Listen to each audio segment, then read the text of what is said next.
Well, hello, fellow veterans and fellow Americans and fellow Earthlings. This is VA Coffee. It is now past midnight and officially February 20th of the year 2025. As you can see, what I've written here is Veterans respond to Secretary Collins, that is the VA Secretary Doug Collins. Veterans respond to his video. And on Reddit, I've got this one thread that I pulled up, and I'm sure there are pro opinions of Doug Collins. People are saying, "Wait a second, the poor guy's barely been in. Give him a chance," you know. But there are some folks that aren't too happy about the way it seemed he was celebratory about the firing, and it was a wrongful firing. For the most case. Of of those 1,000 workers at the VA and all around the country, a lot of it's just pleasing the authoritarian in the office. Many of them had excellent ratings, are veterans, and again, as I said in the other video, I have seen one story where supposedly they're exempting veterans now from being fired, but I've not seen any other confirmation of it. And if you've seen that, let me know. But anyways, on Reddit, so where I got this from is from r/Veteran Affairs, and it's entitled. The person who wrote this about VA Secretary Collins' video. It's entitled. This veteran writes, "I smell a load of BS. Doug Collins is setting off alarm bells with his silver tongue, and I'm more worried than ever." So here they go, and they're like, he just put this video out that screams BS to me. And I will say on the video, like in the comments, if you'll read the watch the official video put out by the VA with Secretary Collins, one of the veterans is like, "You've got like a handful of judges and like hundreds of thousands of cases that need to be done. Oh, I mean, what are you doing about that?" And there's a lot more. Maybe we should look at their comments.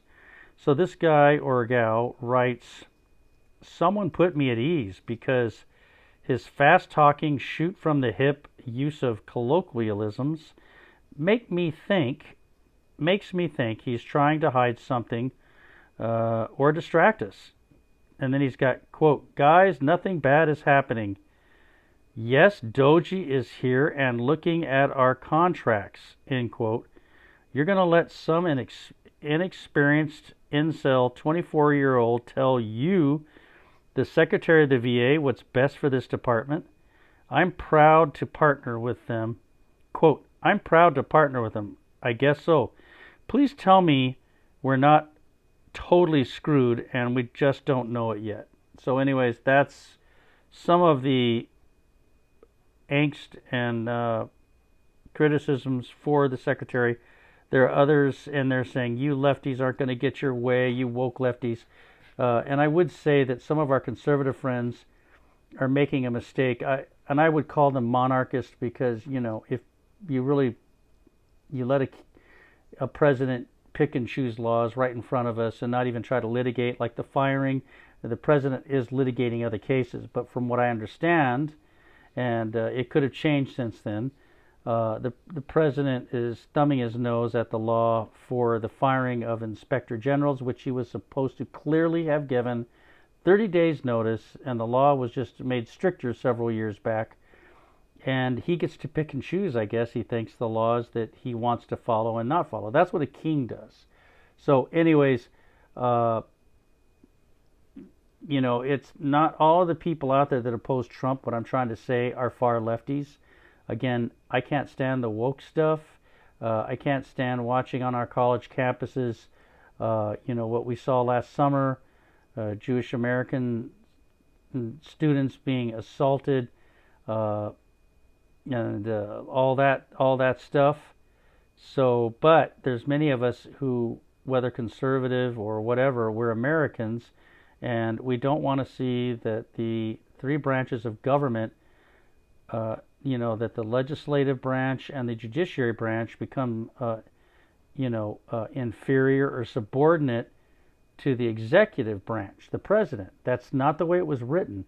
And there's some scary things going on, like the other video I just did, talking about ABC News reporting that, you know, they're talking, the sources are saying, congressional staffers, others, that Pete Hegseth could be getting ready to fire generals, and supposedly based off of DEI, but really it's to get rid of anybody that's not going to be complete, in my opinion, lackey for President Trump.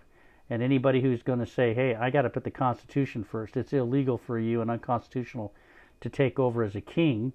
Therefore, they're firing all the generals they can. And the only ones they'll leave in there, in my opinion, Pete Hegseth, are the ones that would put their allegiance to President Trump first and the Constitution second.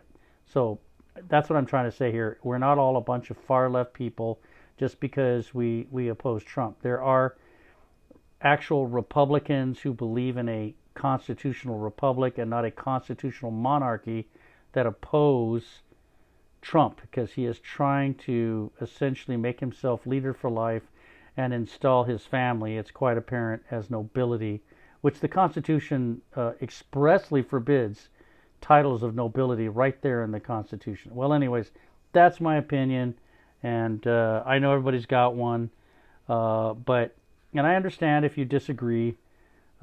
We can be respectful with each other on it, but you know, I do think that Doug Collins does. You know, I agree with the veteran. Sounds like a used car salesman or like a televangelist.